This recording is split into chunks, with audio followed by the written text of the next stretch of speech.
नमस्कार मेरे पूरे परिवार को। कैसा है मेरा परिवार?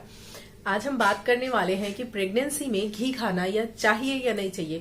एक्चुअली इसको लेकर बहुत सारे मिथ्स हैं, तो आज उसी को क्लियर करेंगे। और अगर खा सकते हैं तो कितनी मात्रा में खा सकते हैं ये भी बात करने वाले हैं। क्या हर ट्राइमेस्टर में इसकी मात्रा अलग है या सेम होगी, ये भी देखने वाले हैं। साथ ही साथ हम ये भी देखेंगे कि किन लोगों को घी का सेवन नहीं करना चाहिए। तो चलिए वीडियो को स्टार्ट कर लेते हैं। वीडियो को स्टार्ट एक्चुअली मुझे थोड़ा सा हंसी इसलिए आ रही है क्योंकि बाहर पीहू रो रही है यहाँ आने के लिए, जिद कर रही है। जब उसको लगता है कि मम्मा वीडियो बना रही है तो उसको लगता है मैं भी वहां पर रहूं। खैर छोड़िए वो सब बातें। तो मैं ये कह रही थी, घी जो है वो डेफिनेटली खाना चाहिए, लेकिन ध्यान बस इतना रखना है कि वो जो घी हो वो काऊ का होना चाहिए। क्योंकि अगर आप वैसे मान लीजिए अगर आपका वेट बहुत कम है और उस समय अगर आप घी ले रहे हो बफेलो का तो वो चल सकता है, लेकिन लिमिटेड अमाउंट में। लेकिन जो काऊ का घी होता है ना, उसका अपना ही एक बेनिफिट होता है, तो इसीलिए आप काऊ के घी को अगर प्रिफर करोगे तो ज्यादा बेटर होगा। अब हम बात करने कि ट्राइमेस्टर वाइज क्या ये डिफर करता है, तो जी हाँ ये डिफर करता है। फर्स्ट और सेकंड ट्राइमेस्टर में आपको थोड़ा सा कम लेना है और थर्ड ट्राइमेस्टर में थोड़ी सी मात्रा आप इसकी बढ़ा सकते हो। क्योंकि ऐसा कहा भी जाता है कि नॉर्मल डिलीवरी में ये बहुत ही एक तरह से कह लीजिए योगदान प्रदान करता है। लेकिन इसके लिए भी अगर साइंस की बात की जाए, जो दादी नानियां हैं वो तो कहती हैं कि हाँ ठीक है घी पी लो, घी खा लो। उसका बेनिफिट वो बताती हैं कि नॉर्मल डिलीवरी इजिली हो जाएगी, सर्विक्स का मुंह खुल जाएगा। लेकिन अगर आप डॉक्टर्स से बात करेंगे एंड साइंटिफिकली इसको समझने की कोशिश करेंगे तो आप कोई भी चीज जो खाते पीते हैं वो कभी भी डायरेक्टली आपके यूट्रस में जा ही नहीं सकती, जाती ही नहीं है। ऐसा मैकेनिज्म ही नहीं है हमारी बॉडी का। हम जो भी खाते हैं वो liver, small intestine, large intestine ऐसे होते हुए पूरा आपका वेस्ट मटेरियल निकल जाता है।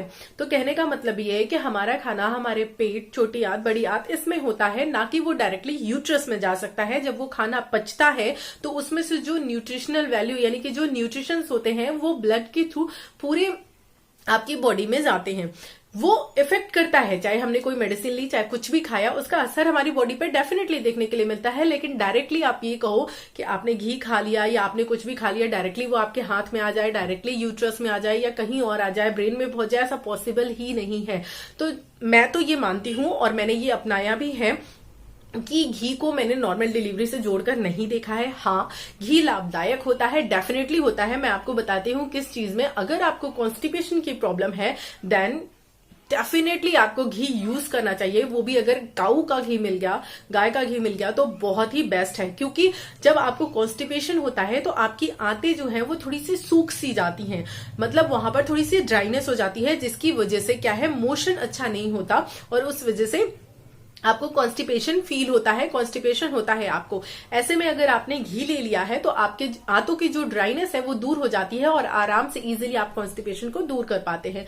तो डेफिनेटली ये वर्क करता है और घी पीने से स्ट्रेंथ में मिलती है, आपके बेबी का डेवलपमेंट भी बहुत अच्छा होता है। अगर आपने काऊ का घी लिया है तो उससे बेबी के ब्रेन डेवलपमेंट में भी बहुत हेल्प मिलती है, इसीलिए घी खाने के लिए कहा जाता है। और पहले के समय में दादी नानियां कहती थी कि मतलब कि उनका ये मतलब उनका ये एक्सपीरियंस होता था कि अगर घी लेते हैं तो नॉर्मल डिलीवरी हो जाएगी।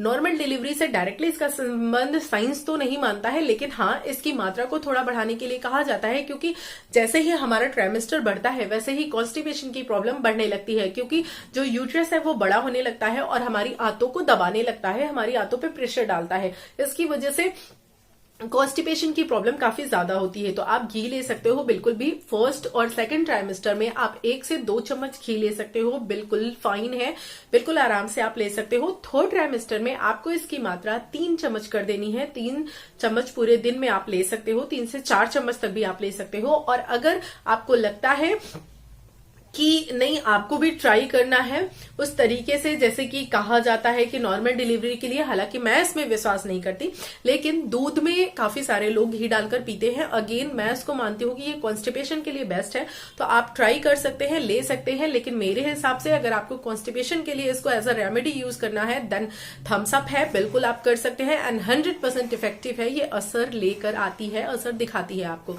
तो मेरी तरफ से घी खाने के लिए बिल्कुल ओके है घी। दूध में डाल के लेने के लिए बिल्कुल ओके है, लेकिन ये मिथ कि घी से नॉर्मल डिलीवरी होती है, इस पे मैं विश्वास नहीं करती एंड साइंस ने भी ऐसा कोई प्रूफ नहीं दिया है। अब बात करते हैं किन लोगों को घी नहीं लेना चाहिए। जिन लोगों का ऑलरेडी वेट बहुत ज्यादा बढ़ा हुआ है, यानी कि उनका बीएमआई जितना होना चाहिए, प्रेगनेंसी में एक हेल्दी वेट गेन होना बहुत ज्यादा जरूरी होता है। अदरवाइज आप वेट गेन तो कर लेते हो, और अगर वो हेल्दी वेट गेन नहीं हुआ तो वो आपको प्रॉब्लम में डाल सकता है। आगे चल के आपको बहुत सारी बीमारियां हो सकती हैं, आप मोटापे से ग्रसित हो सकते हो, आपको बीपी हो सकता है, थायराइड हो सकता है, बहुत सारी प्रॉब्लम हो सकती हैं। तो इसीलिए आपका वेट जो है वो हेल्दी तरीके से बढ़ना चाहिए। तो बिल्कुल आप घी लीजिए, बिल्कुल मना ही नहीं है। लेकिन अगर आप ये फील कर रहे हैं कि आपका बीएमआई ऑलरेडी बहुत ज्यादा है, तो मैं आपसे कहूंगी कि घी को आप अवॉइड कीजिए, क्योंकि घी जो है वो आफ्टर ऑल फैट ही है, हेल्दी फैट है लेकिन फैट है। तो आपको ध्यान यही रखना है कि अगर आपका वेट ऑलरेडी बहुत ज्यादा है तो आप घी को अवॉइड कीजिए। घी से नॉर्मल डिलीवरी में कोई योगदान नहीं होता है, साइंस ऐसा नहीं मानता है। लेकिन अगर फिर भी आपको डाउट लगता है, मेरी बातें नहीं समझ में आती है, तो मुझे कोई भी प्रॉब्लम नहीं है, आप ले सकते हो। और हाँ, मैं आपको सजेस्ट करूंगी कि आप अपने एक बार डॉक्टर से पूछ लो, वो आपको बेस्ट गाइड कर सकते हैं।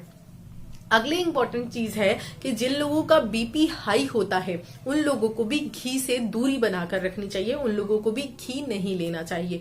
आई होप आप लोगों को ये पूरा सेशन समझ में आया होगा कि घी इंपॉर्टेंट है। जी हाँ, बिल्कुल इंपॉर्टेंट है, स्पेशली प्रेगनेंसी में इंपॉर्टेंट ज्यादा है। क्यों? क्योंकि कॉन्स्टिपेशन ज्यादा बढ़ जाता है और घी एक बहुत अच्छी रेमेडी है कॉन्स्टिपेशन को दूर भगाने के लिए।